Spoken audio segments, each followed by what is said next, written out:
You know the story: a girl in ashes, a glass slipper, a prince who searches, and a life that changes in one night. But the version you know is only the surface. 2,000 years before Disney and long before Charles Perrault wrote in the courts of France, a lost sandal fell from the sky in Egypt. A king sent riders in every direction, and a real girl with a Greek name entered history as legend. In China, a stepdaughter prayed to the bones of a magical fish and left behind golden shoes that set an island kingdom moving. In Italy, an early printed tale showed a heroine who tricks a murderous rival into a chest and later slips an enchanted slipper that flies back onto her foot by itself. Across cultures, the same skeleton keeps returning: a wronged girl, a test of identity, a shoe that fits only one person, and a path from hardship to recognition. If you like deep dives that pull the older bones out from under familiar myths, tap subscribe so you don't miss the next chapter in this series. Start with the version that shaped modern history. In 1697, Charles Perrault published Cinderella in his collection of Salon Tales, the same book that gave the world Little Red Riding Hood and Sleeping Beauty. He added details that now feel essential: a pumpkin coach that rolls out of the garden, mice that turn into horses, a midnight deadline that snaps the world back to normal, and a pair of glass slippers that could break with a breath, yet somehow keep their shape until the last step of the search. Perrault wrote for polite company and pushed kindness, patience, and forgiveness to the front, even having his heroine secure good marriages for her stepsisters in the end. His story is still sharp about class and status, but the slipper is not only magic, it is proof that the girl others stepped over belongs in a room that pretends she is invisible. People often say the glass was a mistake, a mix-up of French words, verre for glass and vert for squirrel fur.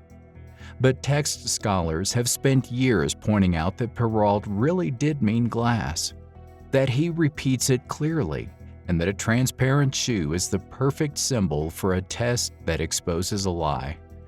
It is brittle, visible, and exact. And in a society obsessed with polish, it turns a servant into a mirror that the court cannot avoid. Now move backward a century and sideways to Naples. In the 1630s, Giambattista Basile wrote a bawdy, grim, brilliant set of folktales drawn from oral tradition, printed posthumously as the Pentamerone. His Cinderella is Zezzola, and her word is no polite French salon. Urged by a scheming governess, Zezzola kills a cruel stepmother by slamming a chest lid on her neck, then persuades her father to marry the governess, who soon unveils 6 daughters and turns Zezzola into a cinder cat who sleeps in the ashes. A fairy date palm grows from a gift brought by her father. From that tree she receives fine clothes to attend royal feasts, and each time the king tries to follow her, she distracts his servants with showers of coins and jewels. When she finally loses a slipper, the king vows to marry the one who fits in it. When Zezzola tries it on, the shoe leaps of its own accord back onto her foot, as if the story itself cannot wait to put things in order. This early printed version preserves the darker edge that later tellings would sand down, and it shows how the tale carried rough justice inside it long before it became a moral fable for children. Go further back, far further, and you land on the Nile. Around the 1st century CE, the geographer Strabo records the story of Rhodopus, a beautiful Greek slave living in Egypt. While she bathed, an eagle swooped down, took one of her sandals, flew to Memphis, and dropped it into the lap of the king as he sat in judgment. The king, moved by the sign and the sandal's shape, sent men to find the woman whose foot fit the fallen shoe. When they found her, he married her. The details are simple yet charged by setting. In Egyptian belief, the falcon was sacred, bound to Horus and kingship, and the act of a royal bird carrying a shoe from water to throne would have been read as a message from the gods. Herodotus had already written about a real Rhodopus 5 centuries earlier, a Greek courtesan in Egypt who rose from enslavement and amassed wealth, though he does not pair her with a king or a shoe. Strabo's version fuses a plausible biography with an omen and gives us the oldest written Cinderella motif we can point to.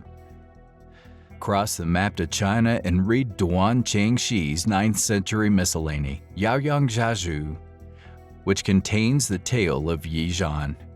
Her mother is dead, her stepmother cruel, and her only friend is a golden fish that is later killed and eaten by the stepfamily. The spirit of the fish tells the girl in a dream to gather its bones and bury them under the bed, promising help when she asks. During a New Year festival, the bones provide her a cloak of kingfisher feathers and tiny golden slippers. And at the feast, she is noticed by all, but flees when her stepfamily senses her presence. In her rush, she loses a shoe. The king of the Tohan Islands receives a slipper and announces he will marry the woman whose foot fits it. After many attempts, Yi Zhan appears, tells her story, and puts on both shoes, and the king takes her as queen. The Chinese version explains several motifs often treated as odd in later European retellings. The focus on the shoe's smallness arises in a culture where tiny feet signaled status and desirability long before the Song's dynasty formal foot-binding practices took hold. And the presence of a mother's spirit in the form of a fish guardian and wish-granting bones echoes ancestor veneration in which household dead protect and guide the living. The bones under the bed are not a horror detail. They are how love keeps working when a mother cannot. When the brothers Grimm wrote their Aschenputtel in the 19th century, they preserved a more austere, pre-Salon flavor. There is no fairy godmother. There is a hazel tree growing on a mother's grave, watered by the girl's tears. Birds fly down to drop dresses on command and later to enforce justice. The stepsisters hack at their own feet to make the shoe fit, and the birds peck out their eyes at the wedding. These scenes are not cruelty for shock. They are folk moral arrhythmic. Each action carries a cost. False beauty exacts a price. Help comes not from a courtly patron, but from the mother's spirit rooted in a tree, a symbol that preserves the older European belief that the dead remain near and that trees house protectors. Where Perrault wrote for salons and shaped manners, the Grimms wrote down what they were told and kept the parts that made parents gasp when they read aloud. Put the pieces side by side and a pattern comes into focus. Across continents and centuries, the same set of story bones keep showing up. A powerless girl made to labor, a hidden helper linked to a mother or a sacred creature or a numinous tree. A public festival where identities cross. A lost shoe that is both evidence and test. And a ruler's search that restores the heroine to her place. The shoe works as proof because it answers the core problem of recognition after long humiliation. It is a portable body double, shaped by the missing person, and it exposes pretenders without a speech. If strangers can lie about names and papers, the foot inside a rigid form cannot. That is why the shoe turns up in Egypt and China and Italy and Germany, because it solves the same human doubt each time. Who is this person really? And how do I prove it? And how do you prove it when everything else has been stripped away? The debate over glass versus fur has become a cottage industry, but the simplest reading remains the strongest. Perrault writes verre again and again, and he knew ver as well. So the most plausible answer is that he chose glass on purpose. It shatters if mishandled. It gleams in candlelight, and it makes the rightful owner visible even when others insist she cannot be seen. Later retellings love the image so much that the debate barely matters. The point is, the material forces the court to look, and it makes the lie look ridiculous when the stepsisters try to force feed into a fixed shape that will not accept them. The helper also shifts with time and belief. In Egypt, a royal bird acts as a messenger. In China, a mother's guardianship moves through a fish and then through its bones, a detail that fits a long tradition of burying remains near homes to keep the dead close.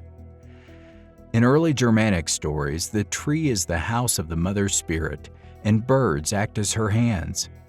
In 17th century France, a fairy godmother gives the noble audience what it expects: a gentle patron who does not evoke graves or bones.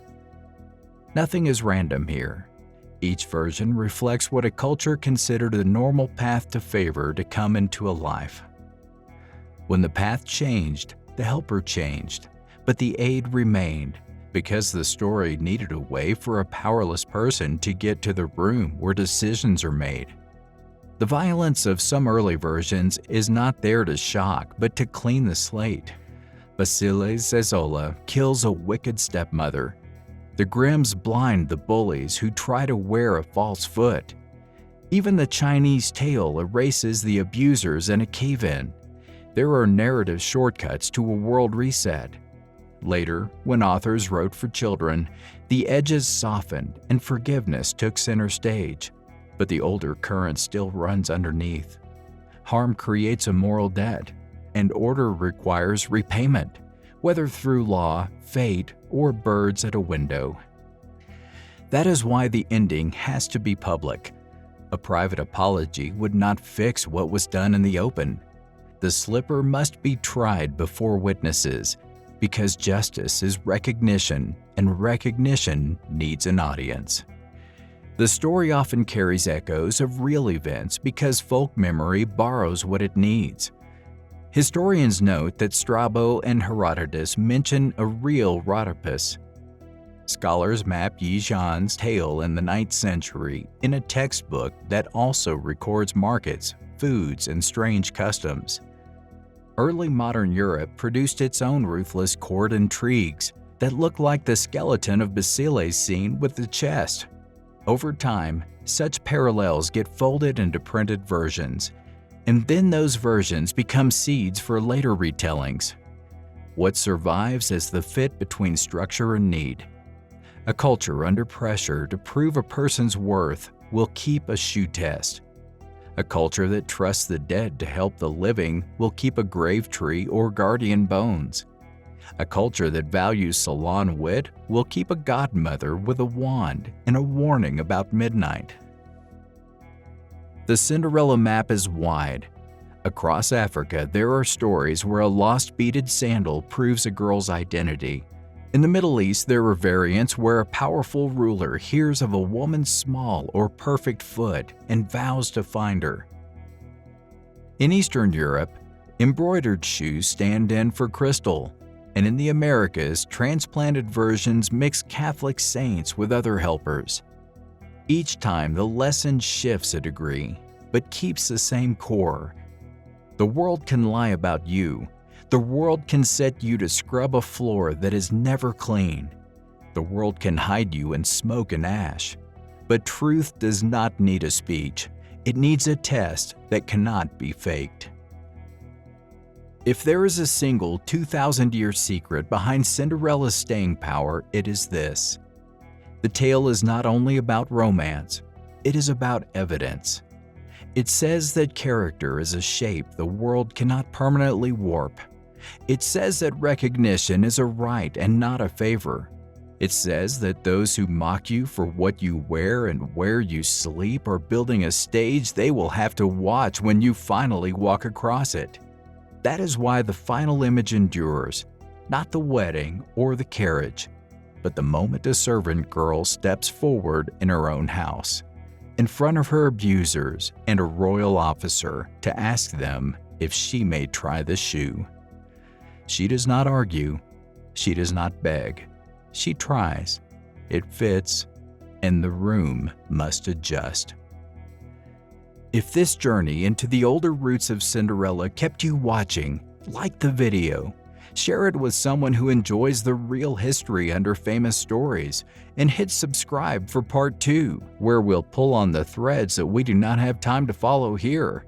More strange variants, more older sources, and the way the tale keeps changing to match the age that tells it.